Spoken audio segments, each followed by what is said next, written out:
The Chicago skyline shimmered beyond the arched windows of Lumina, a rooftop restaurant where golden chandeliers cast a warm glow over linen-draped tables.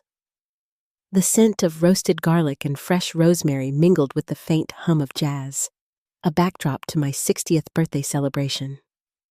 I, Eleanor Ruiz, had envisioned a quiet evening with my daughter Mia and my closest friend, Carla. Perhaps a toast to my retirement after decades as an accountant. My modest savings, $925,000 carefully amassed, promised a simple but secure future. But as I sliced into a lavender iced cake, Mia stood, her emerald dress catching the light like a warning. "To Mom's milestone," she said, her voice polished but strained. "And to Nexus, my startup, which she's about to save." My heart sank, the fork trembling in my hand. Mia's eyes, sharp with expectation, pinned me as she declared her need. $350,000 from my retirement fund to rescue her failing tech venture. Carla's breath caught, her silver bracelet glinting as she gripped her glass. The other guests, family friends, Mia's colleague, froze, sensing the weight of her words. What Mia didn't know was the secret I'd guarded for 20 years, forged with my mentor, Lucinda Hayes, in the shadow of loss and ambition. Hidden accounts, scattered across oceans, held millions. A fortress against demands like this. As her ultimatum hung in the air, I faced a choice. Remain the yielding mother who'd always smoothed her path, or unveil the truth I'd buried. The look on her face when I did was a currency richer than any I'd ever saved. Rain streaked the windows of my Chicago bungalow, the patter blending with the tick of my grandmother's clock. For 36 years, I'd risen at 5 a.m., balancing ledgers and motherhood after Diego's death left me and Mia alone. He'd been my anchor, a carpenter whose laughter filled our home until a drunk driver stole him when Mia was 9. I became her everything, provider, cheerleader, through my work at Harper & Sons, a mid-sized accounting firm. My $925,000 retirement fund was no fortune, but it was mine, earned through late nights auditing tax filings, skipping new clothes, and driving a dented 2012 Corolla. Mia shone at Northwestern, her tech degree a ticket to a world I'd never known. Her startup, Nexus, promised to transform data analytics with an app for small businesses. I beamed when she rented a sleek Loop office, even as I wired $8,000 for servers, $12,000 for marketing, small sums I thought temporary. But at Lumina, her demand for $350,000 hit like a betrayal. "It's a no-brainer, Mom," Mia said, her manicured nails tapping her wine glass, its ruby contents catching the chandelier's light. "Nexus is this close to a Series A round. Your money bridges the gap. Triple returns in 18 months. Her colleague, a wiry man named Ethan, nodded eagerly, but Carla's frown deepened, her years as a banker sensing trouble. "That's nearly half my savings," I said, my voice steady despite the churn in my gut. "I need to see financials." Mia's smile tightened. "You don't trust me? I'm your daughter." The word daughter carried an edge, as if my love owed her this. "I'll review it," I promised, folding my napkin to hide my trembling hands. As we left, my phone buzzed, a text from Mia. "Friday, 9 a.m., don't make me beg." That night, alone in my kitchen, the scent of brewed coffee grounding me, I opened my laptop. A new email waited, sender blocked. "Nexus is a house of cards. Mia's lying. Protect your money."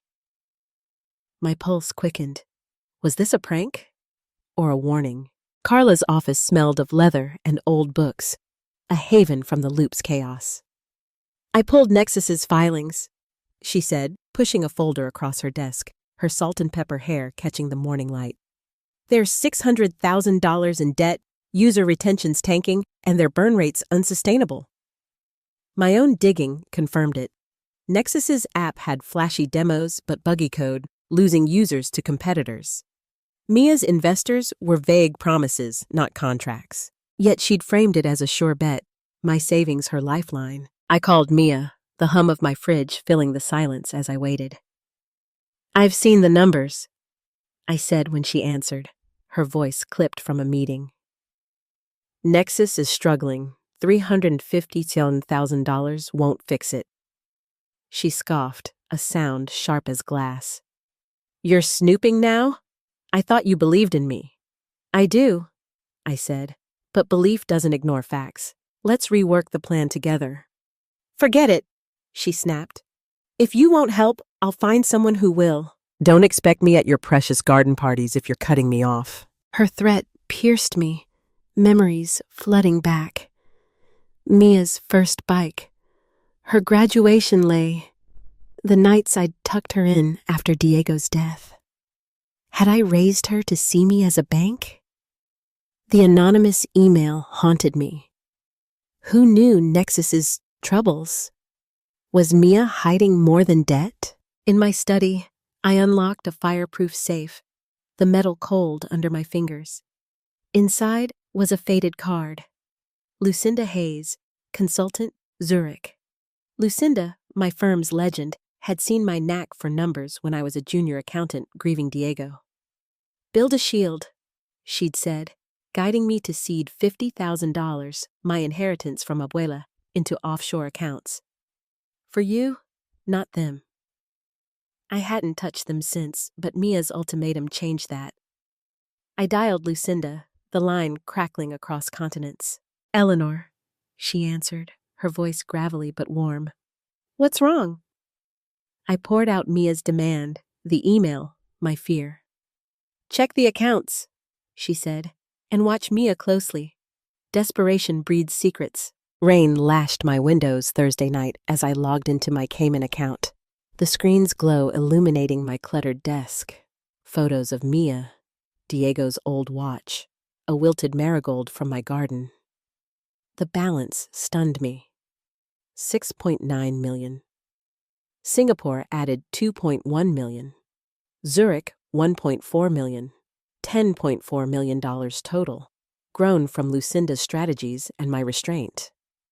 I'd chosen thrift not from need, but to raise Mia grounded, free from the entitlement I'd seen ruin colleagues' kids. Her demand tested that choice. Friday dawned gray, the air thick with ozone. Mia arrived at 9 a.m., her trench coat dripping, her eyes hard. "Well?" she said, tossing her bag on my couch, its leather creaking. $350,000. Yes or no? Her ultimatum echoed Diego's stubbornness, but this was colder, transactional. I gestured to the dining table, where a leather binder waited, its edges worn from years in my safe. "Sit," I said, my voice calm despite the storm in my chest. "There's something you need to know." Mia rolled her eyes but sat, crossing her arms. I opened the binder, revealing bank statements, property deeds for a Lisbon flat, shares in renewable energy firms. Her jaw dropped, fingers tracing a Cayman balance. 6,934,217. "This... you?" she stammered, flipping pages. "Zurich, Singapore, a Barcelona condo? $10.4 million? You've been hiding this while I begged for scraps?" Her voice rose, hurt mingling with fury. "I lived modestly for you," I said, meeting her gaze. "To teach you value, not entitlement. Nexus is failing, Mia. I won't throw money at it, but I'll help you fix it." "You're cruel," she hissed, shoving the binder. "You could have saved me." Her phone buzzed, and she froze, reading a message, her face drained of color. "They're coming," she whispered, eyes darting to the window. Twist 1. "Who's coming?" I demanded. Mia's voice shook. "Victor Crane. He loaned Nexus $250,000. If I don't pay by noon, he knows about you." The anonymous email wasn't a warning. It was Crane's bait, luring my money through Mia's fear. Mia's confession spilled like flood water. Victor Crane, a shadow financier, had targeted Nexus, offering cash with strings, impossible interest, control over decisions. Mia hid it, believing my savings would free her. "He sent the email," she said, clutching her phone, its cracked screen glowing. "He's watching us." Panic clawed me, but Lucinda's voice echoed. "Plan. Don't react." I called Carla, her banker's calm grounding me. "Crane's bad news," she said. "I know a lawyer, Javier Torres, who's tangled with him." Javier arrived within the hour, his briefcase stuffed with Nexus's contracts. "Crane's a predator," he said, scanning pages in my living room, rain drumming the roof. "Paying him won't stop him. We need dirt." Lucinda's accounts held more than money. Years ago, she'd hinted at a ledger in Zurich tracking Chicago's financial underbelly, Crane included. "I'm flying out," I told Javier, booking a red-eye. "Keep Mia safe." At O'Hare, my hands shook, clutching a photo of Mia at 16, her grin wide at a street fair. Had I failed her, shielding her too much? Zurich's bank was sterile, all glass and steel, the air sharp with disinfectant. The vault yielded a sealed packet, Lucinda's ledger, detailing Crane's laundering schemes, rigged contracts, even a link to a corrupt city official. I overnighted it to Javier, my heart pounding. Back home, Mia was pale, holed up at Carla's. "He called," she whispered. "Said he knows you're digging." That night, my doorbell rang. A note slid under the door, scrawled in red. "Pay $500,000 or lose her." No signature, but Crane's shadow loomed. I clutched the ledger, its weight my only weapon. Twist 2. Lucinda called at dawn.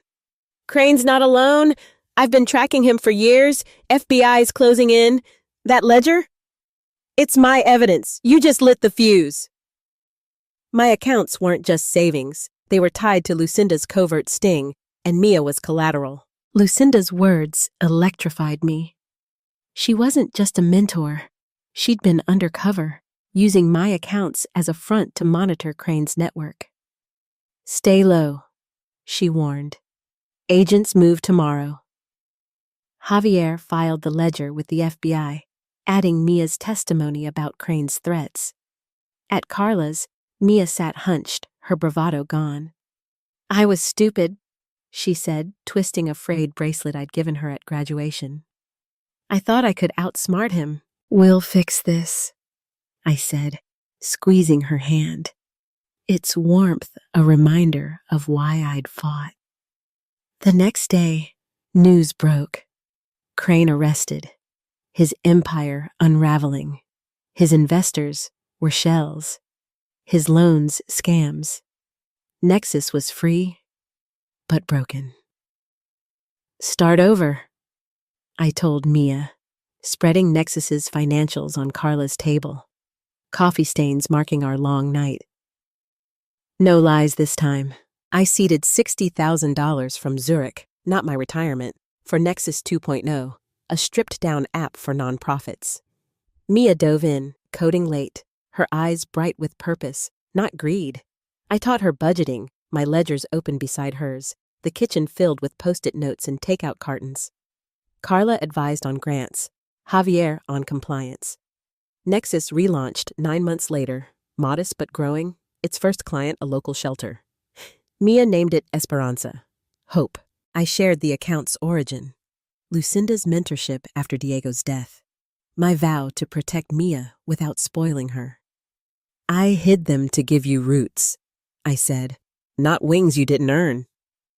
Mia hugged me, her tears soaking my sweater, the first embrace in years that felt whole. A year later, I knelt in Esperanza's garden, a community plot I'd funded with $2 million from my accounts. Roses bloomed under Chicago's hazy sky, their scent mingling with fresh soil. Kids from the youth program I'd launched, teaching finance through farming, laughed, planting marigolds. Mia, now Esperanza's CEO, handed out shovels, her jeans muddy, her smile unguarded. "To Mom," she said, raising a trowel, "who showed me wealth is what you grow, not what you keep." My accounts fueled scholarships, a clinic, a coding boot camp.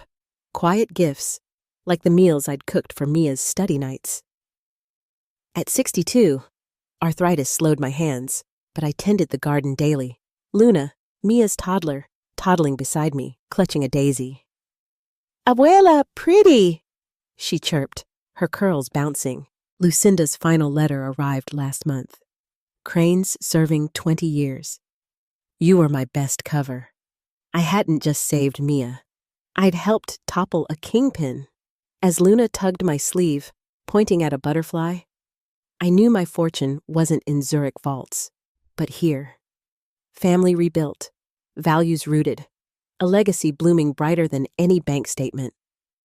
Mia's demand, once a fracture, had sown this garden. A twist of fate proving that truth, not money, builds what lasts.